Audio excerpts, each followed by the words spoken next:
Hard work is demanding. It demands from your body, your mind, and sometimes your soul. In the last video, I told you about my dad, a farmer and an immigrant, and the day he told me he actually liked going to work. I told you I'd be spending this series on 3 questions I've been sitting with as a coach. Today, we start the first one. What is the meaning of hard work? Our views on work itself are complex because they're loaded with perspectives from our families, our society, and our personal hopes and dreams. I set out on my mission to help people find a more purposeful approach to work, something more than simply burning away life to collect a paycheck, just so that you can live for the hours that you're not at work. In my time as a coach, I've been blessed to witness the lives of so many different people of such different backgrounds and some different perspectives. I love seeing my clients align to a better career or a better mindset so that they can live their life's work better. You see, I'm not afraid of hard work, but I know that a lot of people are. I think that this is the most misunderstood part of success. In our times today, a lot of people believe there's some opportunity out there where work will never have to feel like work again. Some key to passive income where they can finally lounge and never have to put in the work again. I don't think that goal leads to the happiness people hope for. Living a life of purpose means giving of yourself and serving others. A life organized only for yourself and serving yourself is going to lead to emptiness. Instead of resisting work, I believe we need to see it as the path for meaning and fulfillment in our lives. But before I sound too idealistic about that, I want to be honest about something. The American perspective is loaded too. It's a great vision, the land of opportunity for those willing to put in the hard work. But it can also get so focused on profit that it stops seeing the value of the individual person. That's a big problem.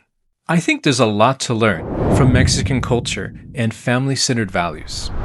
That's the instinct I talked about in the last video, the one that shaped how my dad saw his work. I think this country needs more of that these days. So that's the lens I want to look at hard work through for the rest of this video. Not just what it earns you, what it means. And nothing has tested that lens more than what I have seen outside of the USA. I've been blessed to travel to many different countries around the world. In a lot of them, I've seen levels of poverty that are hard to comprehend. Sometimes my American capitalist upbringing makes me want to think that they were just not willing to work hard enough, or that they must have gotten into something bad. I later realized it's way more complicated than that. I often talk to strangers. For several years, I developed a habit of talking to people experiencing homelessness on the streets of downtown Austin when I worked there. My heart grew so much in compassion as I saw firsthand hearts full of so much hurt, but also so much beauty. We have to be able to see the dignity of all people in order to better serve our purpose and build lives of meaning. One of the most vivid memories I have of this takes me all the way to the beach in Cuba in 2019. You see, I was enjoying some beautiful waves on a perfect beach day. I was traveling with my friends, but at this moment, I was on my own. A man started a conversation with me about the tattoo he saw over my heart. It's a Catholic symbol of faith he recognized. He asked if I was a man of faith. I told him I was. We talked about faith for a while. We really connected, and then I shared about how much I enjoyed visiting the Cathedral of San Cristobal, and how happy I was to see the faith coming back to life in a communist country. We also talked about life on the island. Then he asked me how much I paid for the coconut I bought from a man cracking them open on the beach, even offering to add a little rum to the coconut water. I answered him and told him that It was about $3, at least close to in the equivalent in the foreigner's currency they have in Cuba. He didn't seem shocked, but then he shared a comparison that really shocked me. He told me that he would have to work for more than a week to afford that same drink. There in the ocean, without our belongings and in nothing but swim trunks, we were two men, equal in dignity, yet living completely different lives. He told me about the hard work he does regularly and that this day off was a rare treat for him, a chance to actually relax. My heart broke a little for him and for Cuba because his story kept lining up with so much of what I heard across their country. I had long conversations with our drivers on the way to the beach from Havana. I was surprised to learn that many of them were highly educated professors, even doctors, who chose to drive because they made more from tourists than in their own professions. I love the chance to connect with people in this way, to see the real side of a country, not just what's polished and positioned for tourists to take a picture with. After some of these conversations, a few locals invited me up to their state-run housing. It was another eye-opening experience, seeing how a large portion of their people actually live with so little. Here's a hard truth. Hard work, even purposeful work, will not always lead to more money. That's exaggerated in communist countries for sure, but it can hold true in a capitalist country like the United States too.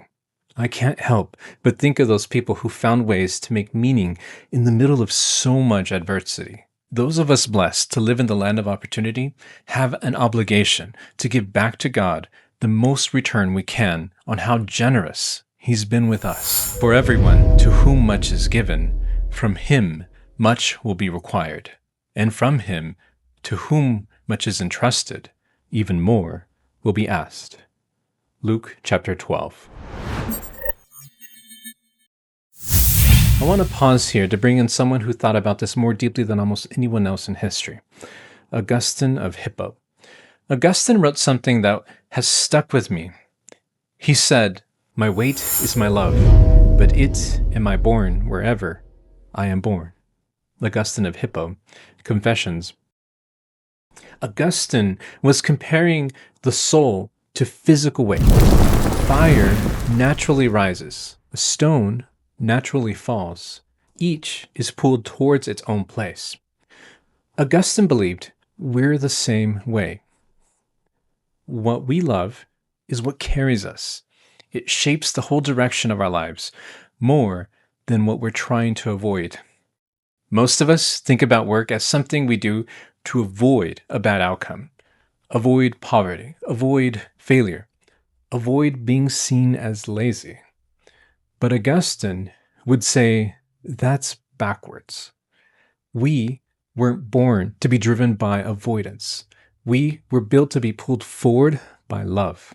Of the people who depend on us, love of the gifts we've been given, love of the God who gave them all to us. If you're only working to avoid something bad happening to you, you'll always feel like you're one step behind, running from something. But if you reframe hard work as an act of love, a way of giving God a return on what He's invested in you, work stops feeling like a curse. It becomes an offering. God has been so generous with us. This is something I can't fully understand, how some people are born into lives, into a world where it doesn't seem as generous. I'm not God. I have to trust that there are reasons I don't get. But I'm also convinced too many of us are blinded by complacency. We don't see the opportunity in front of us, and we don't appreciate what we've already been given. So let me say it plainly. Hard work itself is the opportunity. I would compare it to a hike. The goal isn't only to get up to the top and back down. It's to enjoy the climb. Life is too short to think of it only in terms of accomplishing things. Focus on living it. That's where we find meaning and even significance in how we spend our lives. That climb is going to stretch you, and that is exactly the point. Hard work will stretch us, and that's part of why it's good for us. What makes something hard is the actual energy it takes from you, physically, sometimes emotionally, and definitely mentally. That's part of why I say work is good for us. I'd compare it to working out. Our mind and our heart need the same regular stressors in order to stay strong. Sometimes we fall for the lie that one day we'll just make it. Everything will be set and things will grow automatically. I'm sorry to say, that is not going to happen. The only thing that will happen without any effort is decay. So let's get back to the question. What is the meaning of hard work? It's not about being busy. It's not about proving to some people who were never going to be impressed anyways. Hard work is the opportunity to stretch, to grow, to give something of yourself back to God, who gave you everything in the first place. An offering will require that it costs you something. The man on that beach in Cuba works harder than I ever have for a fraction of what I have. And somehow he found more contentment in one afternoon in the ocean than a lot of guys I know find in years of vacations. Maybe the meaning of hard work was never about the money it makes you. Maybe it was always about the person it makes you. Next time, we're tackling the second question. How much is actually enough? That one might be even harder to sit with than this one. If this hits something in you, tell me in the comments. I read every one. And if you haven't yet, hit subscribe so you don't miss it. My name is Cristobal Almanza, career and purpose coach and speaker. I wish you peace and success. God bless you.